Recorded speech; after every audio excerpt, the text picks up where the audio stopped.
Bien, on se souvient de la publication sur Twitter de photos d'exactions de l'État islamique Daesh. Vous avez été mis en examen pour cette publication. Le juge en charge de ce dossier avait, lors de son instruction, délivré une ordonnance d'expertise psychiatrique à votre endroit. Alors, en réaction...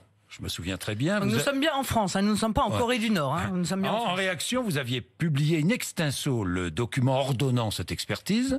Je ne dis pas de bêtises jusque-là. C'est ça. Vous êtes maintenant convoqué par un juge d'instruction, vous confirmez? Oui. Et vous risquez une nouvelle mise en examen, c'est exact? Oui. Bien. L'expertise psychiatrique est prévue par la loi en cas de diffusion d'images violentes. Mais pourquoi? Parce qu'en réalité... on m'a poursuivi sur la base d'un texte qui n'a strictement rien à voir avec la politique. C'est un texte qui poursuit... Article 706-47-1 du Code de procédure pénale. C'est un texte qui poursuit les pervers sexuels.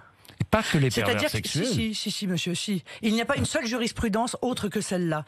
Donc la réalité, c'est que le parquet politisé qui instrumentalise la justice contre les opposants, ce qui relève du totalitarisme, a utilisé un texte qui n'avait strictement rien à voir avec ce dont nous parlions pour pouvoir me poursuivre. Du coup, ce texte prévoit une expertise psychiatrique parce que les pervers sexuels... Est-ce qu'elle a eu lieu d'ailleurs? Non, bien sûr que non. Refusé. Les pervers sexuels, ils sont soumis à une expertise psychiatrique. Et vous voyez dans quelle situation on se trouve. Vous n'étiez pas contrainte d'ailleurs. Non mais nous sommes dans un pays qui est en train de subir une vraie dérive totalitaire. Je vous le dis avec beaucoup de calme, mais en même temps beaucoup d'inquiétude. Et ça devrait scandaliser tous ceux qui sont attachés à la démocratie, au pluralisme politique, parce qu'aujourd'hui c'est moi. Et je suis toujours la première à subir tout ça.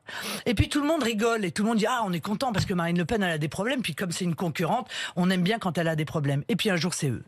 Voilà. Et c'est exactement ce qui s'est passé avec les assistants parlementaires et c'est exactement ce qui se passera demain avec toutes les lois qui sont en train de mettre en œuvre. L'objectif n'est pas d'empêcher la divulgation de la haine ou de ceci. L'objectif... Emmanuel Macron, un dictateur. Non, vous avez toujours cette habitude... Vous me parlez de Corée du Nord. Moi, je vous dis que c'est une dérive totalitaire. Ouais. Et l'instrumentalisation de la justice devrait scandaliser tout le monde. Et moi, j'attire votre attention sur les futures lois qui vont attenter à la liberté d'expression, car l'objectif, évidemment, il se drape de lin blanc, mais l'objectif n'est pas la lutte contre je ne sais quelle haine. L'objectif, c'est de mettre en place une censure préalable des opinions politiques, et ça, c'est évidemment très dangereux.